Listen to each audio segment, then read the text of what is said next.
sahabat WB, kita harus mengisolasikan diri kita masing-masing. Anak-anak tidak bersekolah, kegiatan kantor pun terhenti. Banyak perjalanan yang juga dibatasi. Ini semua diakibatkan karena pandemi COVID-19. Kita pun tanpa disadari mulai terbiasa dengan istilah-istilah yang baru, yaitu stay at home, social distance, lockdown, PSBB. Bahkan tanpa sadar kita mempunyai kebiasaan yang baru, yaitu menggunakan masker dan mencuci tangan. Sahabat WB, di awal dari pandemi ini, saya sempat berpikir apa yang akan saya kerjakan. Karena kita semua tidak tahu sampai kapan keadaan ini akan berakhir. Bahkan saya membayangkan ini pasti akan sangat membosankan.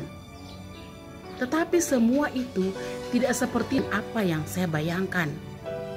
Di saat awal dari masa pandemi ini, kita semua dituntut untuk menggunakan masker.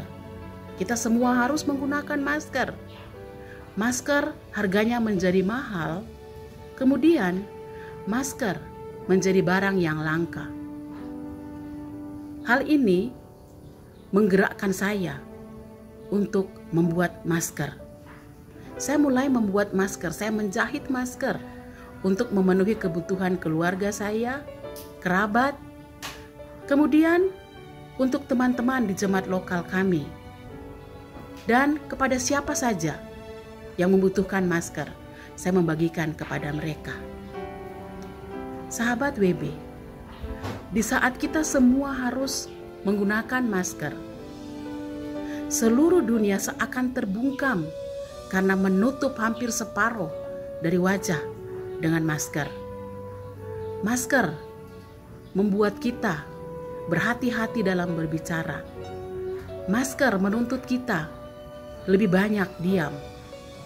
Ada pelajaran yang penting yang saya dapat dalam hal ini. Di saat kita menggunakan masker, kita dituntut untuk lebih banyak diam. Dan di saat itulah kesempatan buat kita untuk lebih banyak menggunakan pendengaran kita. Sebagai wanita bijak, yaitu wanita yang melakukan kebenaran firman Tuhan dalam hidupnya sehari-hari, di saat itulah kita memiliki kesempatan untuk mendengar apa kata Tuhan untuk kita. Di saat itulah kita melatih diri kita untuk mempunyai hati yang bersedia mendengar apa yang Dia mau tentang hidup kita, sehingga kita dapat melakukan apa yang Dia mau. Sahabat WB, tidak dipungkiri bahwa masa pandemi ini menimbulkan kekhawatiran dan ketakutan. Saya pun sempat mengalaminya, tetapi saya bersyukur kepada Tuhan karena firman-Nya meneguhkan saya. Di dalam Mazmur 23 ayat 1 dan ayatnya yang keempat, di situ dikatakan bahwa Tuhan adalah gembalaku, takkan kekurangan aku. Sekalipun aku berjalan dalam lembah kekelaman, aku tidak takut bahaya, sebab Engkau beserta denganku. Gadamu dan tongkatmu itulah yang menghibur aku. Kita saat ini seakan melewati lembah kekelaman, tetapi janji Tuhan buat kita bahwa Dia adalah gembalaku. Dia yang membuat kita tidak kekurangan apapun.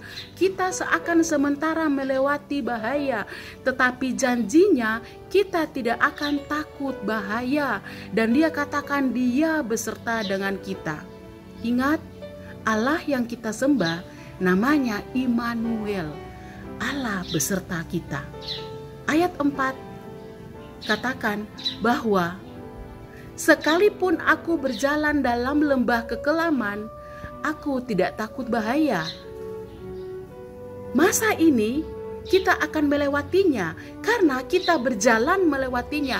Kita tidak tinggal tetap di masa ini. Mari kita imani bahwa janji Tuhan kepada kita, kita semua akan melewati masa ini. Mari sahabat WB, kita terus bangun iman kita di dalam Dia. Iman kita terus bertumbuh supaya kita tidak terpengaruh dengan keadaan yang membuat kita khawatir atau takut. Bangun iman kita di dalam Dia, di dalam Yesus Kristus yang adalah Gembala Agung kita semua. Wanita bijak, apakah Anda luar biasa? Yes.